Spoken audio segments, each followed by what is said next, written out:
차기 대통령 선호도 여론조사에서 이재명 경기도지사가 이낙연 의원을 처음으로 앞서는 것으로 조사됐습니다. 정당 지지도가 급변하면서 1년 반 남은 대선 구도도 요동치는 모습입니다. 이수강 기자입니다.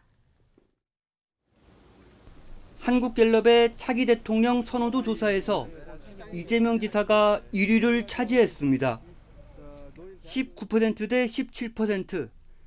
지난달까지 7개월 연속 20%대 중반으로 선두를 질주하며 대세론을 형성해온 이낙연 의원을 제친 겁니다.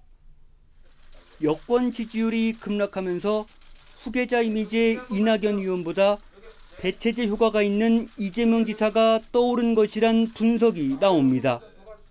현 정부의 지지율이 떨어지면은 오히려 이재명 지사가 주목을 받는다. 이건 야권 성향의 유권자들한테도 좀 주목을 받고 있는 대체제 효과가 있기 때문인 것 같습니다.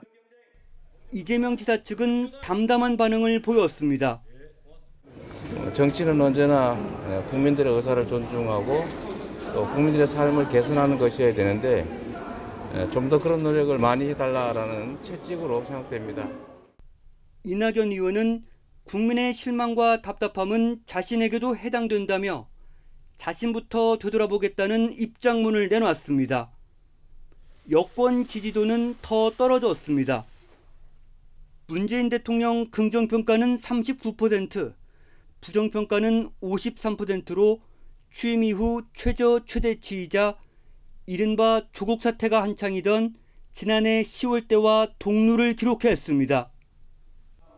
정당 지지도는 민주당 33%, 통합당 27%로 역전은 안 됐지만 2016년 국정농단 사태 이후 최소 격차였습니다.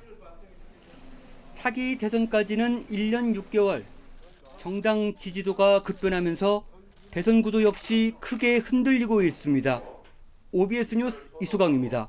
21대 국회 첫 여야 원내사령탑이 나란히 취임 100일을 맞았습니다.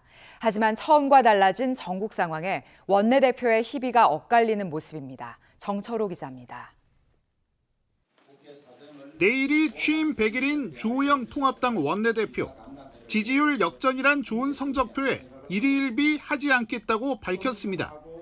수혜가 심한 호남을 찾고 재난 추경에 먼저 목소리를 높였듯 실적으로 정부 여당과 경쟁하겠다고 강조했습니다. 끊임없이 비판하고 고민하고 정부 여당을 넘어서는 대한민국 공동체를 위한 새로운 정책들을 기획하고 입법하고 실행해 나갈 것입니다. 처음 거대 여당에 밀리며 무기력하다는 비판도 받았지만 5.18 사과 등으로 중도층 반감을 누그러뜨린 것이 전화위복이 된 것으로 보입니다. 반면 오늘로 취임 100일을 맞은 김태년 민주당 원내대표는 입법 독주라는 비판과 지지율 역전이라는 부담과 마주하고 있습니다.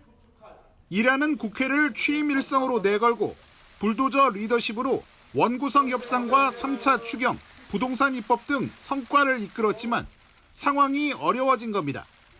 역대급 물난리에 코로나19 재확산 조짐까지 보이며 100일 기자간담회는 다음 주로 미루고 오전 회의도 현안에만 집중했습니다. 성숙한 시민의식이 K-방역을 만들어냈듯 당면한 의료계의 현안도 대화를 통해 풀어나갈 수 있기를 기대합니다. 100일 만에 극적인 희비 교체에 여야 리더십 명암도 드러나고 있습니다. 대선 국면을 앞두고 여당은 성과가 필요하고 야당은 견제해야 하는 만큼 다음 주 결산 국회부터 다시 정면 승부가 예상됩니다. OBS 뉴스 정철호입니다.